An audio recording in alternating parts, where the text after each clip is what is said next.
Meet Micah Cantor. He's a typical Montana 14-year-old. Goes to school, hangs with his friends, and goes snowboarding. You ready? Yep. Thanks. Thank you. How often do you get to hit the slopes? Maybe twice a month, but I also do some backcountry skiing by our house. Okay. Micah, you lead us off. But when he's not busy being a teenager, Micah's prepping for his day in court. Micah is one of 16 young plaintiffs suing the state of Montana for what they claim is a violation of one of the key parts of the state's constitution. Montana's constitution was amended in 1972, guaranteeing access to a, quote, clean and healthful environment.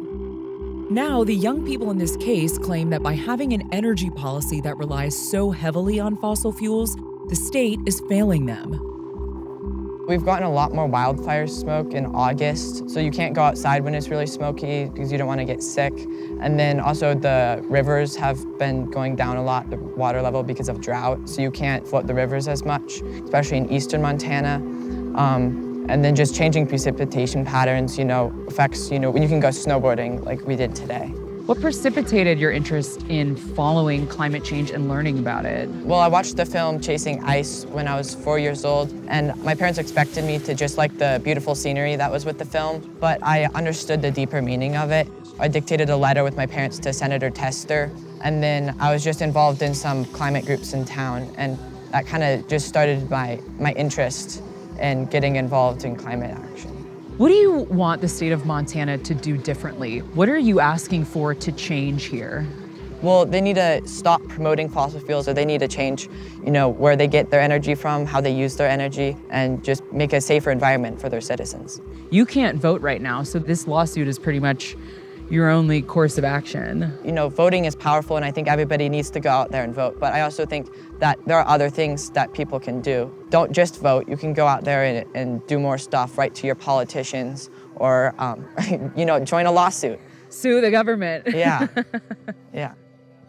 The lawsuit was filed by Our Children's Trust, which approached several young Montanans about getting involved in this case.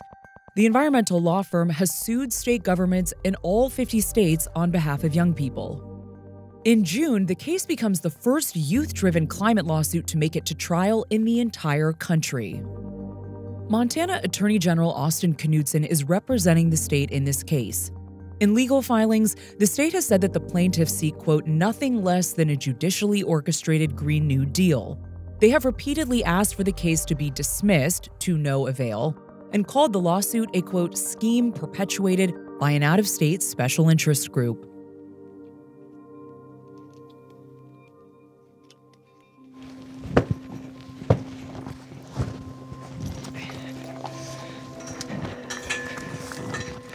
I just love growing up on the ranch and being out here, just as kids getting to play in the river and moving cattle in the hills and haying, and I just love it out here, and it's just home with the sun and grass and wind.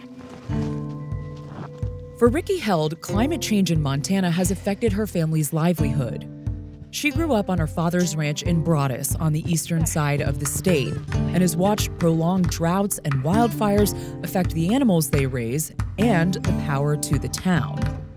Now, as one of the few plaintiffs older than 18, it's her name that's on the Held versus Montana lawsuit. What do you want the state of Montana to do differently? Well, right now they're supporting a fossil fuel-based energy system, and so they just need to take steps to mitigate their fossil fuel emissions and just listen to the best available science to make these choices.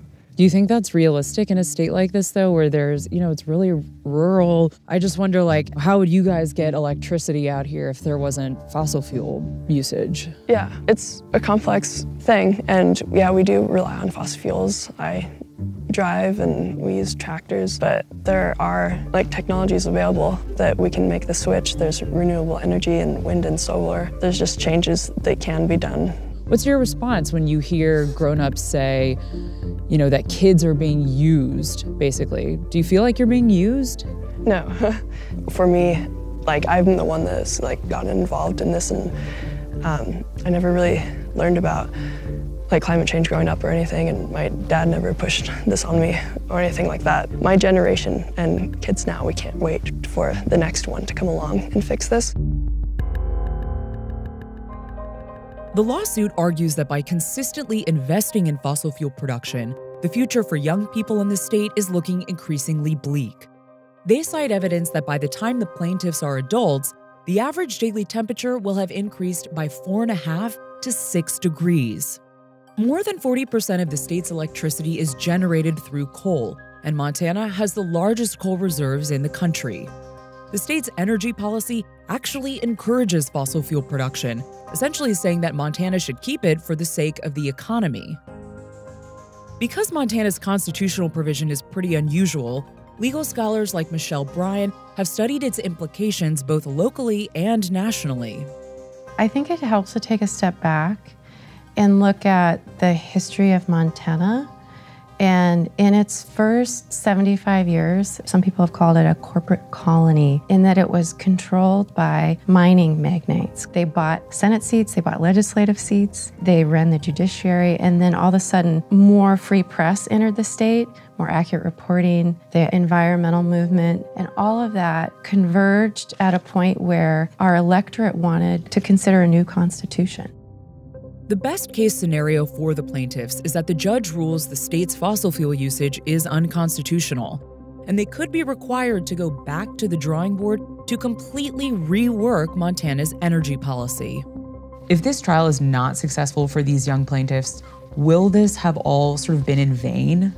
I always tell my students, you do make a huge difference. If state government knows people are watching the climate implications of its decisions and tracking those, it may think of different ways of factoring that in. When government knows it's being watched, we tend to see better outcomes. The state, represented by the Attorney General, has largely avoided talking publicly about the landmark trial. After his team denied our interview requests, we tried to speak to him in person. I'm Liz Landers, I'm with Vice News, and we had put in an interview request to Kyler for the Attorney General. I'm not sure, is Kyler around or anybody in the communications team here? I think Kyler just left about an hour ago. Oh, okay. Check and see. Okay. I didn't see him come back. Okay. Let me see if he's in. That'd be great, thank you. As this case gets closer to its trial date, the young people taking this case to court are resolute on showing how their lives have changed. How does this make you feel? It is a personal issue because just growing up here, like this is my home, so I get emotional about it, and I just don't know what the future of the ranch will be. Like, we know that some things will just continue getting worse, like wildfires and like extreme weather events, windstorms, hail. So it's something to consider when you're thinking about like continuing living somewhere.